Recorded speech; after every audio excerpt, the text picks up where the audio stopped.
Olá, a partir de agora você acompanha mais um Universiência, o primeiro programa brasileiro resultado da parceria entre TVs e instituições públicas de ensino superior nordestinas. Aqui temos a oportunidade de conhecer as produções destas instituições. Confira algumas das pesquisas que vamos conhecer hoje. Estudo da Universidade Federal do Ceará sobre combate a incêndios a partir de imagens é destaque em uma das mais importantes revistas internacionais da área industrial. Universidade Federal do Rio Grande do Norte realiza o mapeamento das áreas de riscos de acidentes das falésias. E na Universidade Estadual da Paraíba, um levantamento sobre a literatura de cordel ajuda a identificar novos artistas.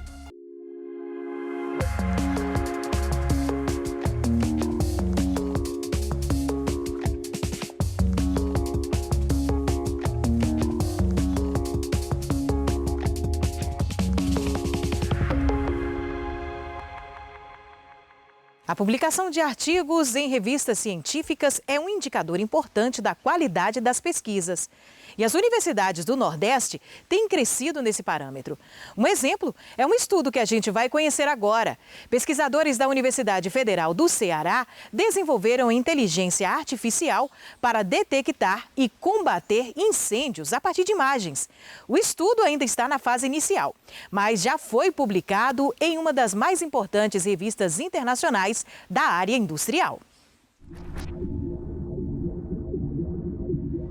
Essa pesquisa ela iniciou devido à grande demanda que tinha na mídia, mostrando incêndios florestais na Amazônia, no Pantanal e na nossa cidade, em Fortaleza, que foi no Parque do Cocó, certo? Que são incêndios outdoor com grande efeito devastador, principalmente devido ao vento, cidade litorânea, que o fogo espalha rapidamente. A pesquisa ela partiu da ideia de detectar os incêndios florestais a partir de imagens.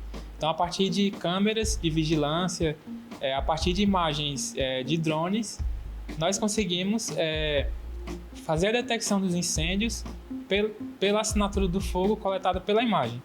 Então, nós conseguimos detectar a fumaça e a chama e assim conseguir detectar o incêndio de forma precoce. Então, quanto mais precoce, melhor será o combate, né?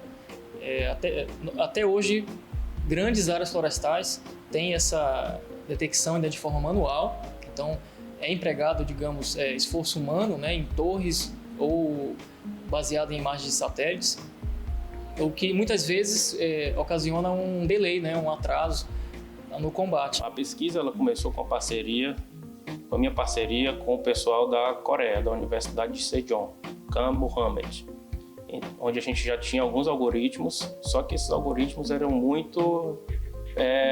consumia muita memória de hardware e tinha um certo delay para detecção. Então surgiu a ideia de desenvolver um sistema envolvendo software, baseado no novo algoritmo de uma rede neural convolucional, mais leve do que os outros algoritmos existentes na literatura, capaz de realizar a detecção de uma forma mais rápida e precisa, além de consumir pouca energia de hardware.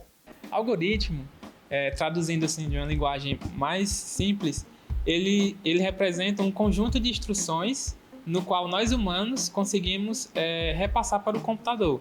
Então são um conjunto de instruções lógicas e matemáticas que o computador ele recebe para cumprir uma determinada tarefa. Por exemplo, no nosso caso, nós conseguimos ensinar por meio de amostras de imagens de incêndio florestal, nós conseguimos ensinar o computador a conseguir detectar e reconhecer essas imagens. Nós construímos uma base de dados, essa base de dados se tornou pública. No trabalho do Jefferson, a gente utilizou essa base de dados e também construiu uma nova base de dados, utilizando vídeos do YouTube. Nós treinamos os modelos com cerca de 79 mil imagens, contendo incêndio e a ocorrência de incêndio, e no caso a ausência de incêndio. Então a partir daí, com a base de dados pronta, com o algoritmo pronto, que a gente chamou de Edge Fire Smoke, esse é o nome do algoritmo batizado pela equipe, a gente pôde fazer comparações estatísticas, tempo de processamento, validações. Nós conseguimos uma taxa de acerto em torno de 95% a 98% de acerto com essas imagens treinadas. Como são imagens de ambiente real, nós esperamos que Ao utilizar esse algoritmo em campo, nós iremos conseguir também resultados bastante interessantes. O estudo ele ainda está nas fases iniciais, né? E a nossa ideia, além de executar os experimentos computacionais, que já foi uma etapa já cumprida, nós pretendemos no futuro embarcar esses algoritmos e colocar para funcionar mesmo em um drone e em estações de vídeo monitoramento.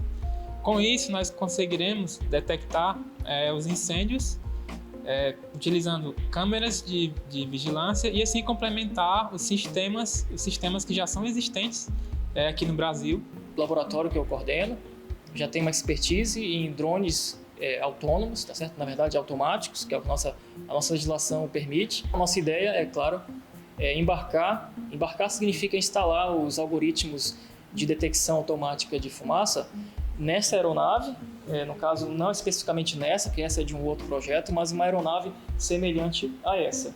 Feito a detecção, o drone envia uma comunicação para o Corpo de Bombeiros ou para algum outro robô de combate a incêndios, robô militar, para tentar evitar a proliferação abrupta do incêndio, tentar controlar o máximo possível e salvar vidas, vegetações, entre outros efeitos catastróficos para a sociedade. E a etapa seguinte é exatamente a validação em campo, com a parceria do Corpo de Bombeiros, que se disponibilizou para estar acompanhando e validando a ferramenta proposta. O Corpo de Bombeiros, em sua atividade, ele pode gerar demandas de pesquisa para a universidade. Então, quando a gente vê, né, a universidade trabalhando essa temática que pode ser aplicada na nossa atividade fim, né, na prevenção, até nas estratégias de combate, né?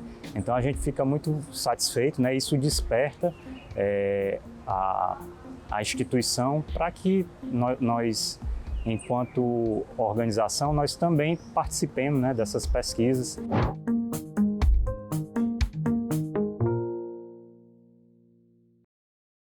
Uma pesquisa realizada pela Universidade Federal do Ceará e pela Universidade Federal do Rio Grande do Norte estuda e previne risco de acidentes nas falésias do litoral potiguar. É depois do intervalo, o Univesciência volta já já.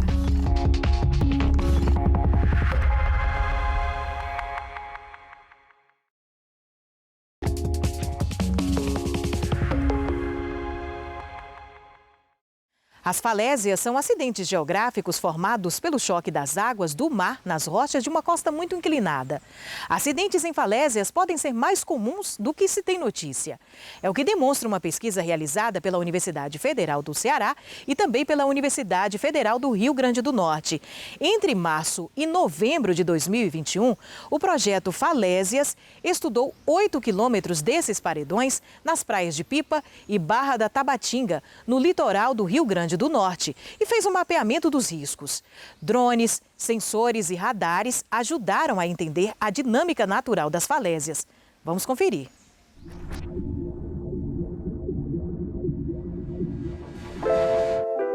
A paisagem de paredões naturais feita pelo mar em trechos do litoral do Nordeste atrai turistas o ano inteiro. As falésias proporcionam ao mesmo tempo beleza cênica e abrigo natural contra o sol. Mas a dinâmica de evolução das falésias pode colocar em risco a vida das pessoas, tanto na parte superior quanto na base. O diagnóstico desses riscos, realizado por pesquisadores do projeto Falésias, indica que acidentes nesses locais podem ser mais comuns do que se tem notícia. O projeto Falésias, ele surge após o dia 17 de novembro de 2020, quando há um colapso de blocos aqui, justamente aqui atrás de onde a gente está, nesse local exato, que vitimou uma família. Após essa tragédia, o Ministério do Desenvolvimento Regional solicitou que a UFRN elaborasse um estudo para fazer um diagnóstico de risco daquelas áreas com maior risco, de queda de blocos em falésias, aqui em 2 trechos no Rio Grande do Norte, especificamente aqui na Praia de Pipa e em Barra de Tabatinga, e apontasse ações que pudessem diminuir esse risco. O projeto Falésias, ele se tornou um projeto multi-institucional. Ele é executado pela UFRN em parceria com a Universidade Federal do Ceará, com pesquisadores do Instituto Federal da Paraíba e de outras instituições. Criamos uma equipe composta por geógrafos, geólogos, geofísicos, engenheiros civis e reunimos todo o aparato tecnológico mais moderno, onde inclui drones com câmera 4K, escaneamento laser, radar de penetração no solo, todo um aparato tecnológico extremamente moderno para tentar visualizar aquilo que nem sempre é possível de ser visto quando você olha a falésia. Empregando um conjunto de tecnologias voltadas para a identificação dos aspectos físicos da falésia, identificação de estratigrafia, identificação de fraturas, qual era o grau de fraturamento, o grau de consolidação dessa rocha, e fomos mapeando quais são aquelas áreas que têm o maior risco de queda de blocos. É feito também um trabalho de acompanhamento da dinâmica de maré e o quanto o mar está erodindo a base da falésia, né? Forma essas reentrâncias erosionais. A onda colapsa, solapa a base da maré e ele vai desgastando. Daí esse material ele fica sem base e com o tempo ele tende a cair. Essa é uma área que há cerca de 25 anos era uma área mais estável. A erosão marinha não estava solapando a base da falésia, ou seja, não estava erodindo a falésia. E aí esse processo ele se iniciou e o que a gente vem notado é que há uma certa intensificação nessa erosão da falésia aqui nesse trecho. Um outro elemento que a gente mapeou aqui é o grau de fraturamento dessa área. Essa área ela é muito fraturada. Além desse fraturamento da rocha, há também uma camada arenosa que recobre essas rochas. E essa camada arenosa, ela faz com que tenha-se um maior risco de movimento de massa na borda da falésia. Daí a recomendação de que nesse trecho, por exemplo, as pessoas mantenham uma distância mínima de 5 metros para evitar qualquer movimento de massa e risco de queda da borda da falésia. As falésias estão intensificando seu processo erosivo atualmente em virtude de 1. Aquecimento global e elevação do nível do mar. Isso associado a um contexto de praias estreitas faz com que as marés atinjam com muita força a base da falésia, acelerando seu processo erosivo. 2. Ocupação desordenada na margem do que nós chamamos de tabuleiro. Tabuleiro é o topo, né, dessa feição que termina com essa queda abrupta, que é o que nós chamamos de falésia. O fato da gente indicar que está colapsando significa que esse material, ele a qualquer momento ele pode se movimentar, ou seja, ele pode cair na base da falésia. Como não é algo que seja matematicamente calculável quando vai ocorrer, então ele pode ocorrer agora, pode ocorrer daqui a 6 meses, pode ocorrer daqui a 1 ano, significa dizer que é uma área com risco de colapso.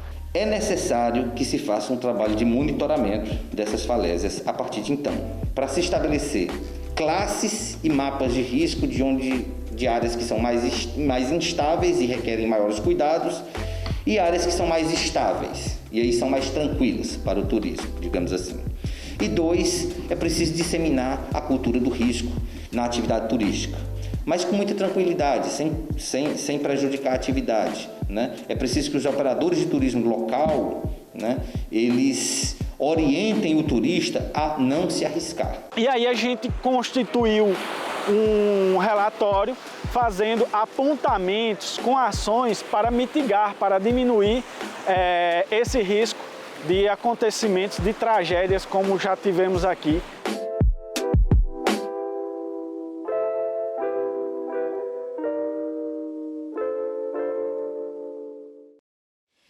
Pesquisadores da Universidade Estadual do Sudoeste da Bahia, no campus de Vitória da Conquista, estudam o melhoramento genético de espécies de mandioca para aumentar a produtividade nas pequenas propriedades.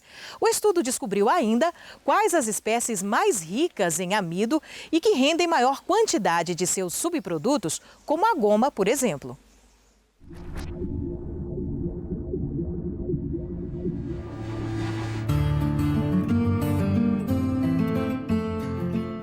A universidade desenvolve há mais de 20 anos esse projeto de melhoramento da mandioca, que iniciou com o professor Correia, já aposentado há alguns anos. E para atender uma necessidade dos produtores, não só da nossa região, mas de modo geral de todos os produtores de mandioca, que é aumentar o leque de opção que ele tem para escolher, para definir qual tipo de mandioca ou qual variedade ele vai plantar. A primeira linha é a introdução e avaliação de variedades. Então, através dos nossos parceiros, nós temos parcerias com associações e cooperativas da região e temos parceria também com a Embrapa, o Centro Nacional de Pesquisa de Mandioca e Fruticultura. Nós recebemos variedades que já são cultivadas em outros ambientes e que não foram testadas aqui em Conquista ainda, na nossa região sudoeste. Então, nós introduzimos e avaliamos esse material na tentativa de encontrar algum deles aí que seja superior em produção às variedades que já são cultivadas na nossa região pelos agricultores. A outra linha é a produção de novos genótipos. A mandioca ela é multiplicada por pedaço do caule. Então, quando você corta o caule e planta, aquele indivíduo é um clone do primeiro. Então, não tem a variação. É a mesma variedade, é o mesmo material, produz do mesmo jeito. Mas ela também produz a semente botânica. Então nós coletamos a semente, cada semente dá origem a um novo indivíduo e estudamos essas sementes na tentativa de encontrar um indivíduo desse oriundo de semente que produza mais do que os materiais que são cultivados normalmente na região. No final do ano passado nós tivemos mais ou menos 100 plantas dessas de sementes, selecionamos umas 30 para continuar com os trabalhos de avaliação. A importância da gente estar fazendo esse trabalho de melhoramento genético é selecionar materiais produtivos, que têm um potencial produtivo, uma boa produtividade de raízes tuberosas, assim também como um bom potencial de teor de amido. A principal finalidade hoje que a gente faz aqui é para divulgar para os produtores da região sudoeste. Ela pode ser divulgada, como já vem sendo feita há algum tempo, por dias de campo. E elas são, geralmente a gente disponibiliza algumas manivas, alguns materiais que já foram testados para esses produtores, que têm uma boa produtividade. Elas estão aqui em fase de multiplicação para serem incluídas nos experimentos futuros.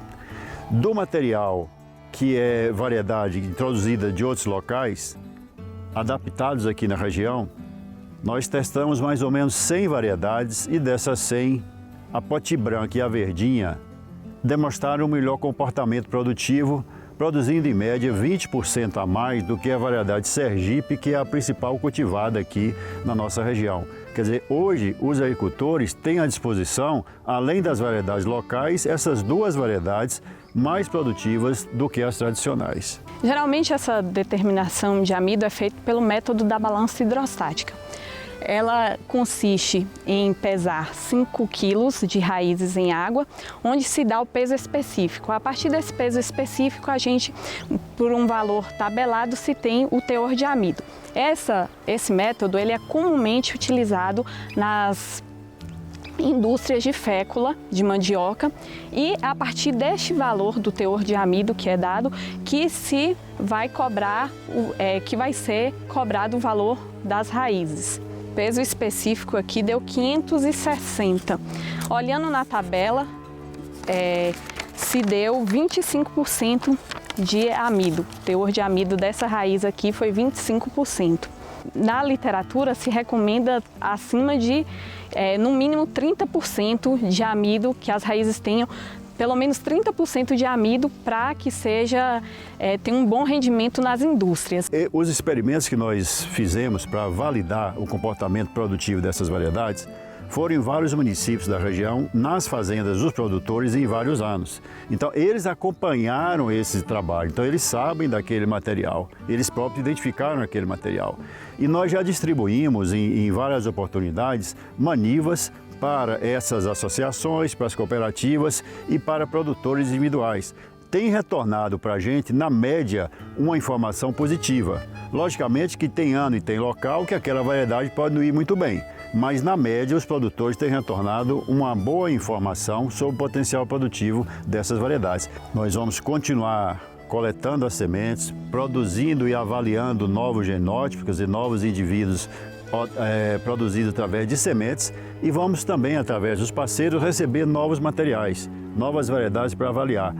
Porque uma variedade, mesmo que tenha um potencial produtivo muito bom, com o passar dos anos, a pressão ambiental agindo sobre ela vai diminuindo o seu vigor. Ela mantém a característica genética, mas a pressão do ambiente faz diminuir o vigor. É o que está acontecendo com a Sergipe. Esse trabalho de melhoramento é constante, ele não para. Vão lançando variedades, substituindo variedades, lançando e substituindo para que o produtor tenha um leque maior para optar sobre o melhor material para cultivo.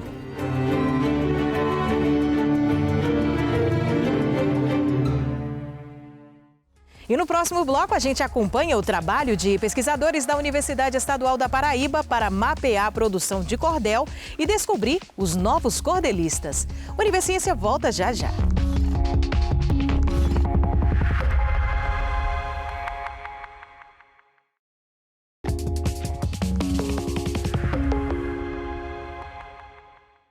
O cordel tem sua origem em Portugal em meados do século XII e XIII e no seu início contava histórias através de rimas para as pessoas que não sabiam ler.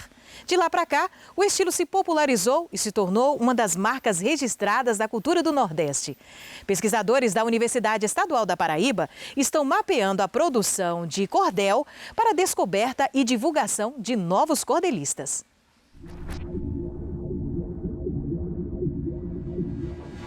A Paraíba é celeiro de grandes dos cordelistas. Poetas e violeiros, cantadores, repentistas, mestres da literatura, baluartes da cultura, são muitos desses artistas. A Paraíba é realmente um celeiro de poetas cordelistas. O paraibano Leandro Gomes de Barros, por exemplo, é considerado o pai do cordel, por ter iniciado a publicação dos folhetos no século passado. Outros muitos nomes desse gênero da literatura surgiram aqui, como Antônio Alves Sobrinho, Manuel Monteiro, Manuel Camilo dos Santos e José Camelo de Melo Rezende, autor do famoso cordel do Pavão Misterioso. Com um campo tão fértil dessa manifestação cultural, os pesquisadores da área passaram a investigar o tema principalmente na Universidade Estadual da Paraíba, que se tornou a maior referência em estudos sobre cordel. Uma dessas pesquisadoras é a professora Vaneide Lima, que há anos estuda a temática. A Paraíba é um grande celeiro de poesia popular, né? E a poesia popular acaba contemplando o cordel. O cordel é poesia popular, mas nem toda poesia popular é o cordel, porque o cordel ele vai ter a questão do impresso, né? Através dos folhetos que são publicados, então você tem a questão do impresso e nem toda poesia popular está representada no cordel. Você tem os repentes, tem os cantadores, né, populares. A professora está fazendo um levantamento sobre a produção dos cordelistas no estado. Esse é o aspecto fundamental. É que existem alguns produtores de cordel que não são conhecidos nem pela crítica, né, nem pelos críticos literários, nem pela própria universidade. Por quê? Porque são pessoas que têm uma produção ainda restrita e pouco divulgada. Então, o nosso trabalho, por exemplo, vem descobrindo alguns produtores de cordéis. Por exemplo, Davi Paixão é um poeta que a gente identificou lá, vizinho a Catolé do Rocha, onde o nosso projeto de iniciação científica tem uma abrangência. Quem é Davi Paixão? Quem é que conhece Davi Paixão, né? Quem lê os cordéis de Davi Paixão? Sou da terra do sol quente, onde nasceu Gonzagão, e também Lampião, que foi o cabra mais valente. Defendo toda essa gente com razão de defender. Não me envergonho de dizer que no Nordeste fui nascido, sou nordestino assumido com muita razão de ser. O sertão da poesia, do sol quente que aquece, do trovão que estremece, esse chão com alegria. de uma noite de cantoria com festejo e renovação, comemora-se o São João e a alegria vem de graça. Quanto mais o tempo passa, mais eu amo meu sertão. A partir dessa identificação, nós resolvemos ampliar a proposta e hoje o projeto ele abrange não só Catolé do Rocha, mas Bom Sucesso, Brejo do Cruz, Brejo Santos e Riacho dos Cavalos. E nessa etapa nós já temos 3 cordelistas que são totalmente desconhecidos do público paraibano. Né? Então, são cordelistas que precisam ter sua obra divulgada e tornada pública. A professora destacou a riqueza cultural dos folhetos que falam sobre os costumes, história e geografia do Nordeste. O cordel, ele traz a representação não só da história, da cultura, né, de personagens históricos do nosso país, mas traz também os nossos anseios, as nossas dores, o nosso cotidiano, que pode e sempre estar representado no cordel. Por isso que as nossas artes populares são matrizes que falam sobre costumes, que nos dizem sobre as crises, que descrevem o Nordeste e a cultura que nos veste em nossas vidas e raízes. O cordel é a nossa literatura por excelência, né? É aquilo que é mais substantivo do que a gente pode expressar enquanto arte falada, né? Já que advém da oralidade, e principalmente através da palavra. E estudar o cordel é fazer um estudo antropológico mesmo da história do homem do Nordeste. Para a professora Vaneide Lima, o cordel é um excelente artifício para ser trabalhado em sala de aula. Utilizar a literatura de cordel na sala de aula traz contribuições muito significativas para a formação de leitores, né? Então, não só formar leitores, mas, sobretudo, valorizar essa cultura tão importante que é nossa, que é nordestina, que hoje é patrimônio nacional brasileiro e, sobretudo, valorizar os aspectos regionais que estão representados na literatura de cordel. Então, a valorização da cultura nordestina, a valorização da poesia popular, que é tão rica no nosso meio, e aí sempre numa abordagem que valorize o cordel enquanto literatura. Enquanto manifestação literária, ele tem muito a contribuir, sim, para a formação de leitores, por exemplo, que é o meu viés, a minha preocupação como professora de literatura. E a gente percebe que os nossos alunos se identificam com essa literatura, porque eles se veem representados nessa cultura, porque ela está arraigada na nossa experiência através de toda uma tradição oral. A UEPB tem a maior coleção de folhetos de cordel do mundo. O acervo, com mais de 18 mil cordéis, fica na Biblioteca de Obras Raras Átila de Almeida, que tem títulos com mais de 100 anos. Obras muito raras, principalmente por causa do tipo de suporte do gênero, que é em papel jornal. A biblioteca é uma fonte de pesquisa para vários estudiosos e também contribui para o fato da UEPB ser uma das instituições com o maior número de pesquisas na área. Somente no Google acadêmico, quase 200 trabalhos fazem referência à Biblioteca Átila de Almeida. A gente tem muitos aspectos positivos em relação a esse panorama atual da literatura de cordel. Há novos poetas populares, né? Há novos produtores de literatura de cordel, sim. Então, eu acho que esse panorama vem, sim, se mantendo e se renovando. O cordel é a poesia que temos conhecimento. Com ela, cantamos glórias, lastimamos sofrimentos, construímos a história, refiguramos memórias, eternizamos momentos. E o Universiência de hoje fica por aqui. Mas no próximo programa tem mais pesquisas científicas produzidas pelas instituições públicas de ensino superior do Nordeste para a gente conhecer. E você já sabe, se tem dúvida ou sugestão, envia para o nosso e-mail universiencia@uesb.edu.br que a gente explica por aqui num outro programa. Tchau, tchau e até lá!